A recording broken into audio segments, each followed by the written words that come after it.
ओम नमः शिवाय। आज महाशिवरात्रि का दिन है। आज ही के दिन शिव और शक्ति का मिलन हुआ था, इसलिए महाशिवरात्रि का दिन बहुत ही विशेष होता है। महाशिवरात्रि के दिन लोग शिवलिंग की पूजा करते हैं, व्रत रखते हैं, और जो पूजा करने से या व्रत रखने से असमर्थ होते हैं, वह व्यक्ति अगर महाशिवरात्रि व्रत कथा अगर श्रद्धा पूर्वक, विश्वास पूर्वक सुनते हैं तो उनको भी महाशिवरात्रि पूजन और व्रत का फल प्राप्त होता है। मित्रों, आज मैं मां बगलामुखी पीठ परिषद चैनल के माध्यम से महाशिवरात्रि व्रत कथा प्रारंभ करने जा रहा हूं। किसी समय में एक गांव में एक भील रहता था, यानी कि एक शिकारी रहता था, जिसका नाम था गुरु द्रुह। वह शिकारी जंगली जानवरों का शिकार करके अपने परिवार का भरण पोषण करता था। एक बार शिवरात्रि के दिन वह शिकार करने जंगल में गया। उस दिन उसे दिन भर कोई शिकार नहीं मिला और रात भी हो गई। तभी उसे जंगल में एक झील दिखाई दिया। उसने सोचा, मैं यहीं पेड़ पर चढ़कर शिकार की राह देखता हूं और कोई न कोई प्राणी यहां पानी पीने जरूर आएगा, और जब पानी पीने आएगा तो मैं उसका शिकार कर लूंगा। यह सोचकर वह पानी का पात्र भरकर और बेल के वृक्ष पर चढ़ गया, यानी कि बिल्लव वृक्ष पर चढ़ गया। उस वृक्ष के नीचे एक शिवलिंग स्थापित था। जिस पेड़ पर वह शिकारी चढ़ा वह बेल का वृक्ष था, यानी कि बिल्व वृक्ष था, और उस बिल्व वृक्ष के नीचे एक शिवलिंग स्थापित था। थोड़ी देर बाद वहां एक हिरनी आई। हिरनी को देखकर गुरु द्रुह नाम का जो शिकारी था वह बहुत प्रसन्न हुआ और हिरनी को मारने के लिए धनुष पर तीर चढ़ाया। जब वह धनुष पर तीर चढ़ाया, उसी समय बिल्व वृक्ष के पत्ते और जो वह जल पात्र लेकर बिल्व वृक्ष पर चढ़ा था, उस जल पात्र से कुछ जल और बिल्व वृक्ष के पत्ते यानी कि बेलपत्र नीचे गिरा, और नीचे गिरने से वह शिवलिंग पर ही गिरा, जिसके कारण रात्रि के प्रथम प्रहर में अनजाने से वह शिवलिंग की पूजा हो गई। लेकिन वह शिकारी इससे अनजान था। वह नहीं समझा कि बिल्व वृक्ष के पत्ते और मेरे द्वारा लाए गए जलपात्र से शिवलिंग की पूजा हो गई है।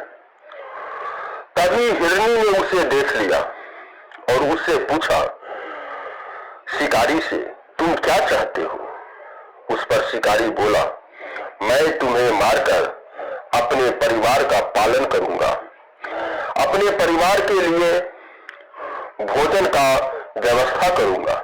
यह सुनकर हिरनी बोली कि मेरे बच्चे मेरी राह देख रहे होंगे, मैं उन्हें अपनी बहन को सौंप कर लौट आऊंगी। हिरनी के ऐसा कहने पर शिकारी ने उसे छोड़ दिया। थोड़ी देर बाद उस हिरनी की बहन उसे खोजते हुए झील के पास आ गई। शिकारी ने फिर उसे देखकर पुनः अपने धनुष पर तीर चढ़ाया। इस बार भी रात के दूसरे प्रहर में बिल्व वृक्ष के पत्ते एवं जल शिवलिंग पर गिरे और शिव की पूजा हो गई, यानी कि रात्रि के प्रथम प्रहर में भी पूजा हो गई और दूसरे प्रहर में भी पूजा हो गई। उस उस हिरनी ने भी अपने बच्चों को सुरक्षित स्थान पर रखकर आने को शिकारी से कह करके चली गई। शिकारी ने उसे भी जाने दिया। थोड़ी देर बाद वहां एक हिरण अपनी हिरनी की खोज में आया। इस बार भी वही सब हुआ और तीसरे प्रहर में भी शिवलिंग की पूजा हो गई। वह हिरण भी अपने बच्चों को सुरक्षित स्थान पर छोड़कर आने की बात शिकारी से कहकर चला गया।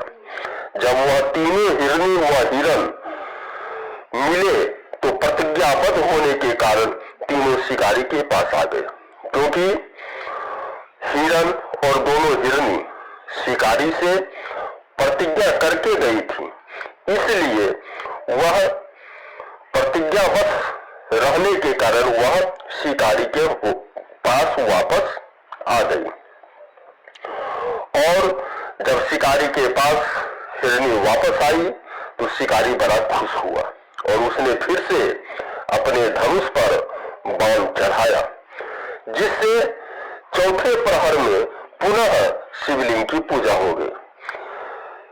शिकारी ने जब धनुष पर बाण चढ़ाया तो फिर से यानी कि चौथे प्रहर में फिर बिल्व वृक्ष के पत्ते और जलपात्र से जल गिरने के कारण शिवलिंग की पूजा हो गई। इस प्रकार गुरु द्रुह नाम का शिकारी दिन भर भूखा प्यासा रहकर वह रात भर जागता रहा और चारों प्रहर अनजाने में ही उसने शिव की पूजा कर ली। इस तरह से शिवरात्रि का व्रत जो है वह शिकारी का संपन्न हो गया।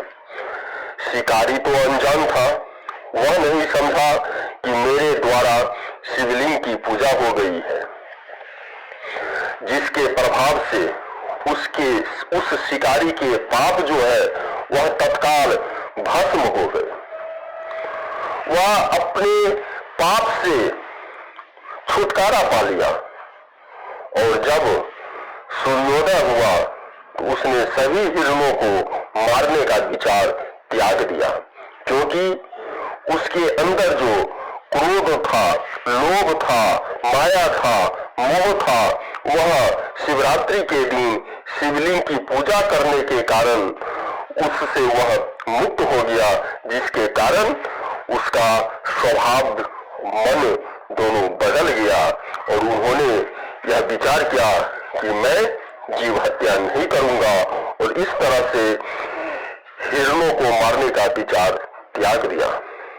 जब भी उसके मन में यह विचार आया कि मैं जीव हत्या नहीं करूंगा और मैं अपने परिवार के भरण पोषण के लिए इस हिरणों को नहीं मारूंगा, तभी शिव जी प्रसन्न होकर उस शिवलिंग से प्रकट हुए और प्रकट होने के बाद वह गुरु द्रुह को वरदान दिया कि हे गुरु द्रुह, मैं तुम्हारे पूजा से बहुत प्रसन्न हुआ हूं, जिसके कारण तुम्हारे अंदर जो भी पाप है उस पाप से मैं तुम्हें मुक्त करता हूं।